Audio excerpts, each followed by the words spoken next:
Hey, veterans and families, it's Craig here from Royal Rock Counseling and Consulting, and welcome to our featured topic for the month of November, 30 VA claims in 30 days. And make sure to mark your calendars because on November the 11th, I'm going live right here on this channel to answer frequently asked questions about VA claims and conditions across the web. To make sure you're fully equipped, I'm going to offer two resources that I use with veterans every day. The first resource that I'm going to offer is the three-stage VA Claim Playbook, your step-by-step guide to understanding, organizing, and strengthening your claim. The second resource I'm offering for free is the Mental Status Examination Assessment Decision Tree. This tool is a simple but powerful tool to help you understand how mental health evaluations impact your claim. Together, these are the only two documents you'll need to successfully file and win your VA claim. So hit that subscribe button, tap the notification bell, and don't miss a single day of this series. Now, let me remind you that the content in this series is for educational purposes only. It's not intended for legal, clinical, or medical advice, and there's no therapist or client relationship established. Royal Rock Counseling and Consulting LLC is not a VA accredited agent, attorney, or Veterans Service Organization, and it's not affiliated with the Department of Veterans Affairs. We do not prepare, present, or prosecute VA claims, but may provide administrative guidance and referrals to qualified professionals. Vets and families, I'm honored to walk with you through this process, helping you move from confusion to confidence. So let's get started. Hey, vets and families, we're back. Thanks for coming back to the channel. And today we're going to talk about a VA claim condition called ankylosis of the hip.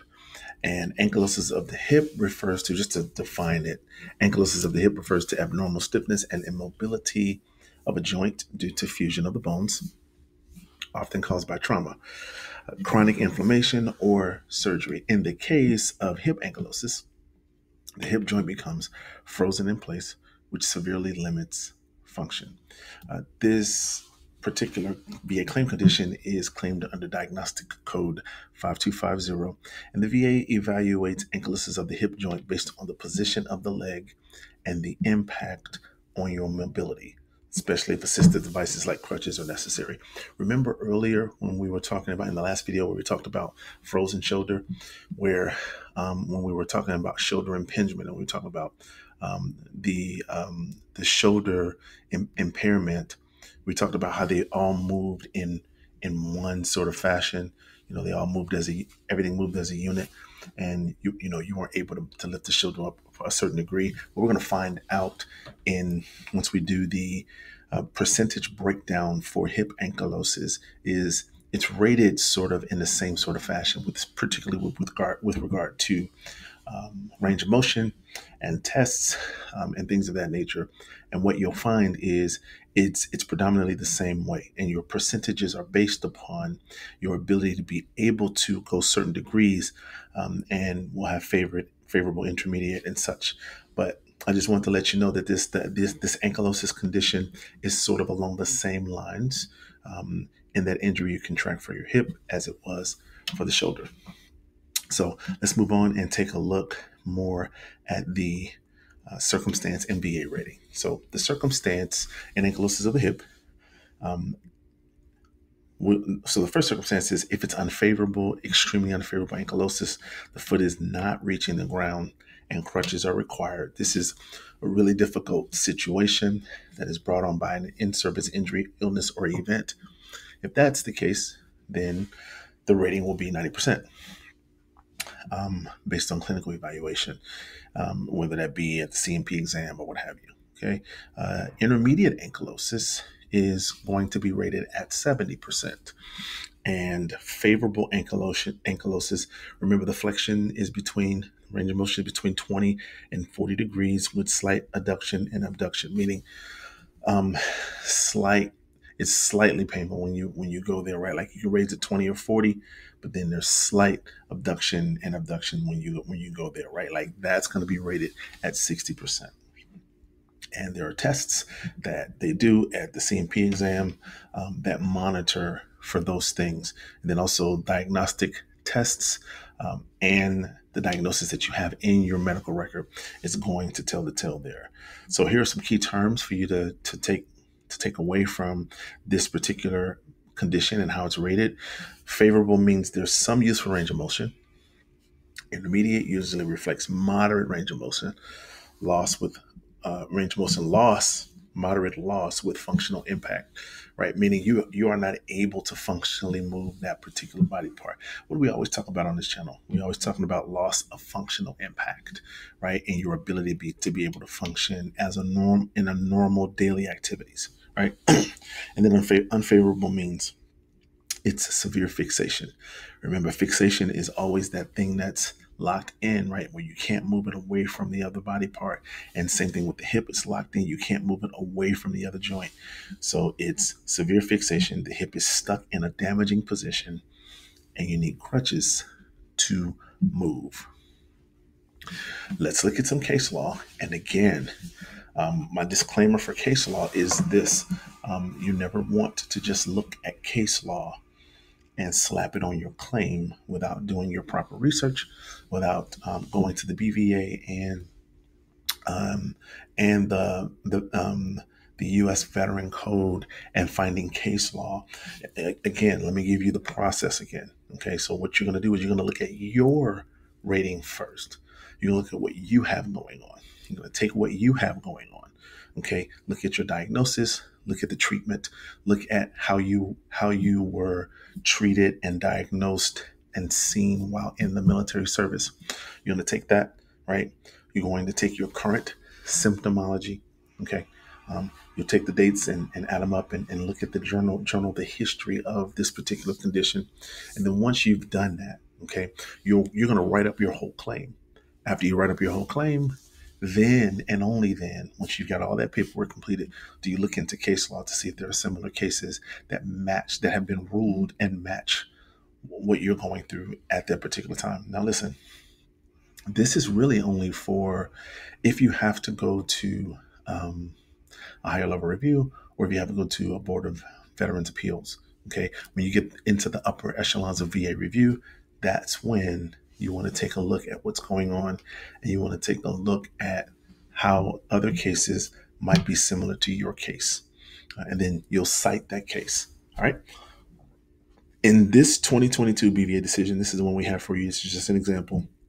The veteran sought higher initial ratings for left and right hip strain, limitation of flexion, and impairment of the thigh.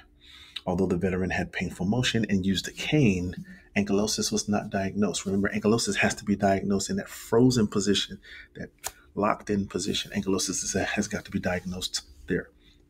The board concluded that Diagnostic Code 5250 did not apply since ankylosis was not medically shown. The veteran received 10% ratings under Diagnostic Code 5251 extension, Diagnostic Code 5252 flexion, and Diagnostic Code 5253 thigh impairment. Okay. The takeaway from this is that even with significant pain and flare-ups, unless ankylosis is confirmed, Diagnostic Code 5250 won't be granted. Radiographic imaging, physical examination findings, and diagnostic confirmation are critical. Listen to me, family. These things are public knowledge about how you're supposed to submit your VA claim.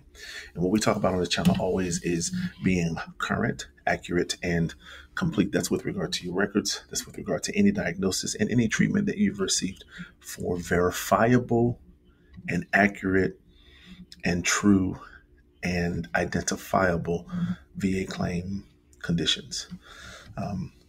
Reason why I'm saying that, there's a reason why I'm saying it that way. And honestly, this month has been very, very interesting. This is the month that we decided to do 30 claims in 30 days.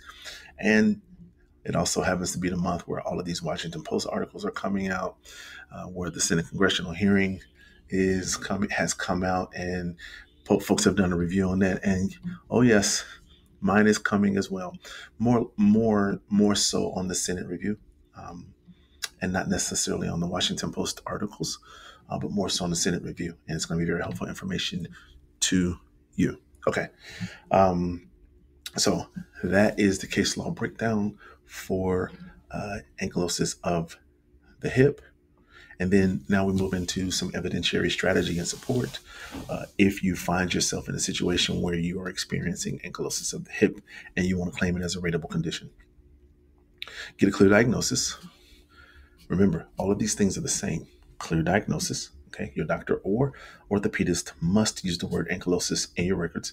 Make sure radiology reports document joint fusion or complete loss of range of motion. Get some range of motion exams. Range of motion testing must show no movement or minimal fixed positioning. The VA C&P exams must meet standards from Sharp versus Shulkin. That's just another example case that we've got in there. You can use our case. You can cite the one we talked about earlier, but this is just an example strategy for you, right? They have to cite Sharp and Shulkin. They have to meet the standards of Sharp and Shulkin. What they're saying is when a C&P examiner looks at your case, right, examines you, there's even case law that guides how they examine you if they see similar things. Now you might say, well, Craig, come on, be real here. Are C&P examiners versed in case law? You mean to tell me, Craig, every C&P examiner is versed in case law? That may not necessarily be the case, but what I am saying to you is C&P examiners see some of the same symptoms often, and if they see symptoms that mirror what you might be going through, they see symptoms that mirror what a case law that has already been, then they have to go by 38 CFR, they have to go by M21-1, and they have to go by their clinical best judgment to make sure that they're matching that up properly. So they have to follow Sharp and Shulkin for flare-ups, and Correa and McDonald for active and passive range of motion and weight bearing, how much weight you can bear on that particular body part. Demonstrate functional loss. Submit lay statements describing inability to walk, drive, or stand without pain, regular cane and crutch use, and loss of mobility impacting daily activities. Now, that cane or crutch use can be at the onset of the injury, right? And then maybe you went to physical therapy and did some other things afterwards where it limited your ability to be able to use these things. And that's fine. That's okay. All right. But you have to be able to show that the progression of those symptoms in your medical record. All right. And so that is evidentiary support strategy part 1. Let's look at the next part of evidentiary support strategy. And here we want to use the right diagnostic code. Remember, if your hip is completely fixed or severely limited, don't let the VA rate you under 5252 alone, because remember there was 5253, 5250, 5251, those things, right? Make sure they diagnose you for the correct diagnostic code. All right. Request an evaluation under Diagnostic Code 5250 if ankylosis is present. It opens the door to higher ratings. Body statements and photos. Now you have situations where you can actually show photos, particularly if it's a situation like this, and there's some deformity or ankylosis that you can show via photo, and it happens to be in your medical documentation or even x-rays. You can definitely show those things. Include statements from family, friends, or coworkers who observe your limited movement or need for crutches, and then videos and photos of mobility issues can also support your claim. This is the evidentiary strategy for ankylosis of the hip, and it's the one you want to follow, and it's the one that you want to make sure you have when you submit your VA claim. I hope you guys enjoyed this video. Thank you for watching. If you want any more information about the subject of this series, be sure to check out the playlist right here. And remember, live royally and live well.